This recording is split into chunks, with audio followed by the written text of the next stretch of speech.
एक दूसरे के सियासी दुश्मन निशिकांत और असदुद्दीन ओवैसी। कैसे हुआ याराना, सुनिए उनकी ही जुबानी।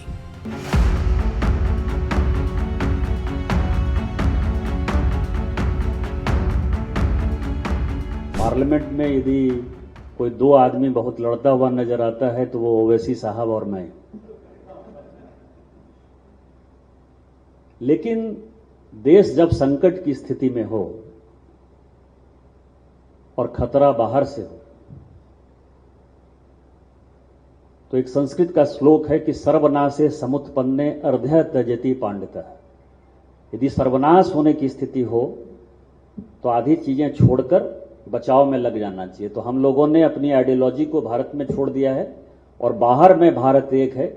इस मैसेज के लिए हम और ओवैसी साहब एक साथ चल रहे हैं।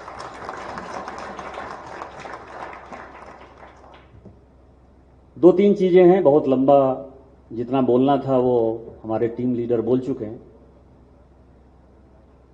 सबसे पहले तो आप यहां क्यों? भारत 140 करोड़ लोगों का देश है, एस्पिरेशनल भारत है, लेकिन 27 लाख लोग सऊदी अरब में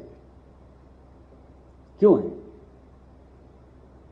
शायद वहां भारत में आज से 10 साल पहले 15 साल पहले संभावनाएं नहीं थी, क्योंकि मैं कल से लेके परसों से लेके जब भी लोगों से मिला हूं खासकर गल्फ में, तो कोई जैसे डॉक्टर साहब बता रहे थे कि वो 40-50 साल पहले आए, कोई 30 साल पहले आए, कोई 25 साल पहले आए। आज ही मैं कुछ लोगों से बात कर रहा था, वो कह रहे थे कि आने वाले लोगों की संख्या थोड़ी घट इसलिए रही है क्योंकि भारत में ही उनको संभावनाएं दिखाई दे रही।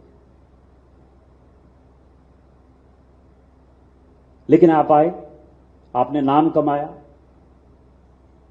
और आप जो कुछ भी कमा रहे हैं, एक तो अपना इज्जत कमा रहे हैं इस देश में, और जो पैसा कमा रहे हैं वो भारत को दे रहे हैं, जिसमें भारत की इकोनॉमी दिन प्रतिदिन मजबूत हो रही है। इसमें आप लोगों का बड़ा योगदान है।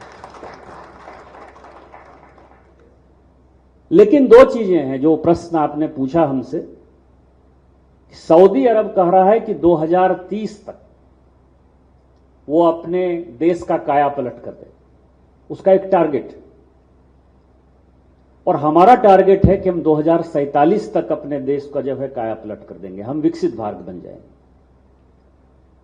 और कैच वही है, अपना जो काम है, प्रमुख काम है, वो यही है कि हम जब तक सऊदी अरब में हैं तब तक सऊदी को 2030 तक कैसे आगे जाना है और उसके आगे जाने का रास्ता क्या है, और 2047 में यदि भारत को आगे जाना है, विकसित भारत बनना है, माननीय मोदी जी के विजन को लागू करना है, तो उसको कैसे करना है। और उसमें सऊदी अरब और भारत दोनों को एक दूसरे की आवश्यकता है।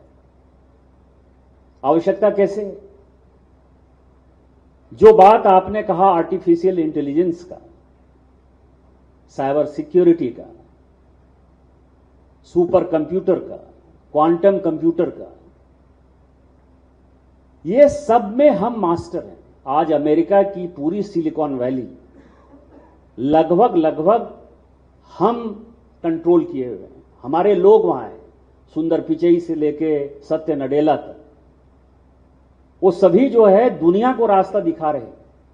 और अगली लड़ाई टेक्नोलॉजी की ही होनी है। अमेरिका जिस सामान को $100 में देगा, हम $2, $4, $5 में बना पाने की स्थिति में। अभी चांद जब हम गए तो हमने दिखाया कि जो जितने में वो घर बना सकता है, छोटा सा घर अमेरिकन, हम उसमें चांद के ऊपर जा सकते हैं।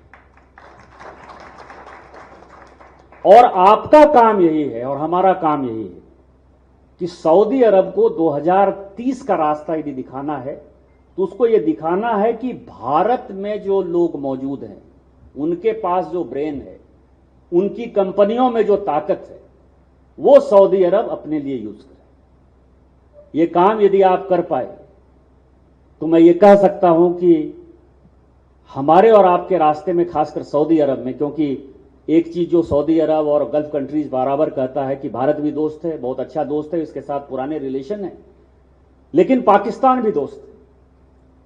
तो संधू साहब ने जो कहा, या जो एक वक्ता कह रहे थे कि हम बहुत ऊंचे हैं, बहुत हाइट है और पाकिस्तान कुछ नहीं है, पाकिस्तान सचमुच कुछ नहीं होगा यदि हमारा और सऊदी अरब का उस तरह का रिलेशन आप बना पाने में कामयाब हो जाएंगे। इसीलिए आपका सबसे बड़ा काम है।